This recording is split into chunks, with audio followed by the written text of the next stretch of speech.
اصل گفتگو کی طرف جانے سے پہلے میں درود پاک کے بارے میں گزارش کر دوں۔ درود پاک کی حقیقت کیا ہے؟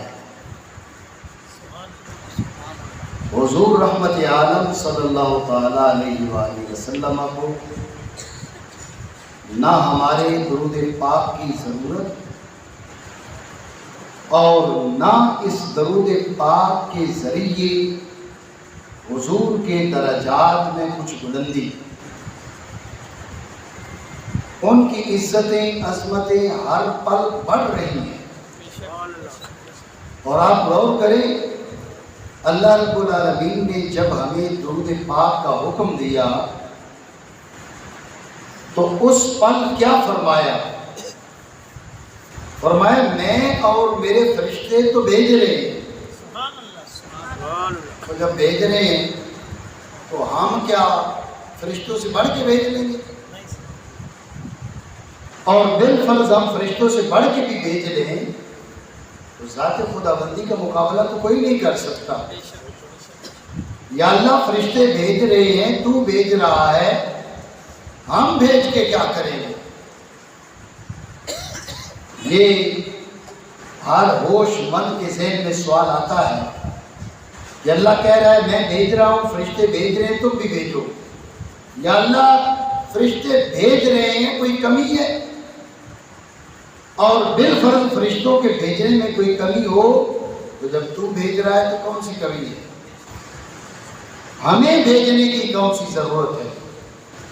تو اس سوال کا جواب اہل علم نے یوں دیا کہ اصل میں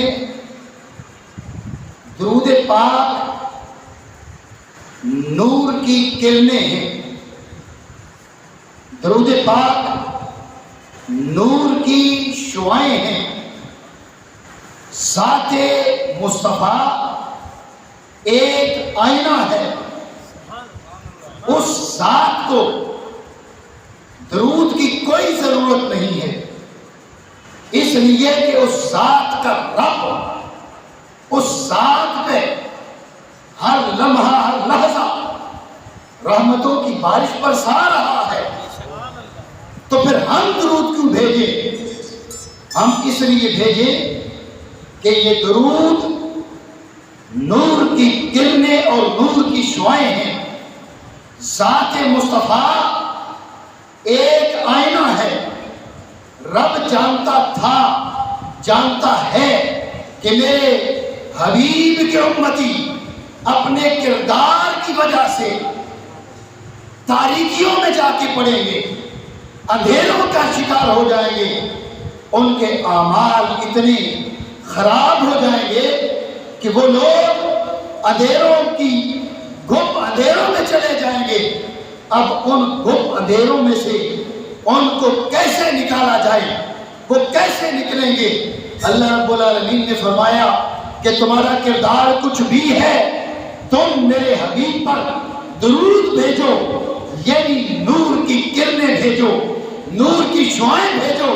اس ذات کو نور کی کرنوں کی کوئی ضرورت نہیں ہے، یہ ذات ایک آئینہ ہے۔ جب تم اپنی جانب سے نور کی کرنیں، نور کی شعائیں اس ذات کی جانب روانہ کرو گے، یہ آئینہ ہے، آئینہ نور کی کرن کو پاس نہیں رکھتا، منعکس کر کے واپس لوٹاتا ہے اور اپنی قوت اور طاقت کے حساب سے اس کو بڑھا چڑھا کر واپس لوٹاتا ہے۔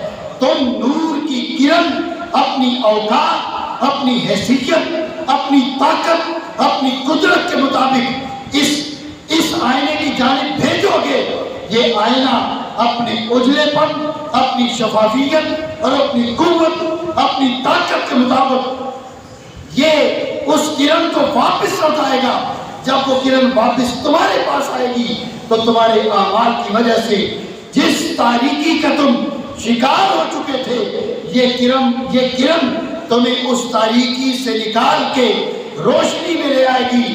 یخرجہم من الظلمات الی النور کا مفہوم یہ ہے، تم درود بھیجو گے، تمہارے اعمال کی تاریکیاں مٹ جائیں گی، تم گپ اندھیروں سے نکل کر اجالے اور روشنی کے اندر آ جاؤ گے۔ اس لیے یہ بات ذہن میں رہے یہ درود ہمارے لیے ہے. پتہ چلے نمازیں آج 5 پوری پڑھی ہیں, نہیں فجر رہ گئی تھی, آنکھ لگ گئی تھی, زور پہ فلاں کام میں مصروف ہو گئے تھے جی, دکان پہ بیٹھے تو 1-2 گاہکوں کو جھوٹ بول کے بھی تھوڑا سا سامان بیچ ہی دیا تھا. 1-2 اور جگہ پر ہمیں وعدہ خلافی کی ضرورت پڑ گئی تھی, تھوڑا بہت ہم نے پڑوسی کو بھی پریشان کر لیا تھا, تھوڑی والدہ کی نافرمانی بھی کر لی تھی, تھوڑا بیوی کو بھی تنگ کر لیا تھا. یہ ساری چیزیں ہمیں اندھیروں اور تاریکیوں کے اندر دھکیل دیتی ہیں. میں یہ نہیں کہہ رہا کہ یہ کام کرتے رہنا چاہیے, معاذ اللہ, اللہ رب العالمین کی ہم پناہ مانگتے ہیں. اللہ کریم ہمیں برائیوں سے محفوظ فرمائے, اچھائیوں کی توفیق عطا فرمائے. لیکن رب چاہتا ہے کہ تمہارے اعمال کے اندھیرے اور تاریکیاں تم پر ہمیشہ نہ رہیں, تم واپس نکلو, باہر نکلو. باہر کیسے نکلیں؟ ہمارے اعمال تو بڑے شدید تاریک ہیں, اس کے لیے بڑی طاقت والی روشنی کی ضرورت ہے. نیکیاں تھوڑی ہیں, برائیاں زیادہ ہیں, اچھائیاں کم ہیں, گناہ زیادہ ہیں, تو روشنی زیادہ چاہیے. اللہ رب العالمین نے فرمایا اگر ویسے روشنی زیادہ نہیں کما سکتے, تھوڑی سی روشنی میرے حبیب کے پاس بھیج دو. تم تھوڑی بھیجو گے, وہ اپنی طاقت کے حساب سے تمہیں واپس کریں گے. یہ تمہاری تھوڑی بھیجی ہوئی جب واپس لوٹے گی تو تمہیں گھپ اندھیروں سے نکال کر اجالے کے اندر کھڑا کر دے گی.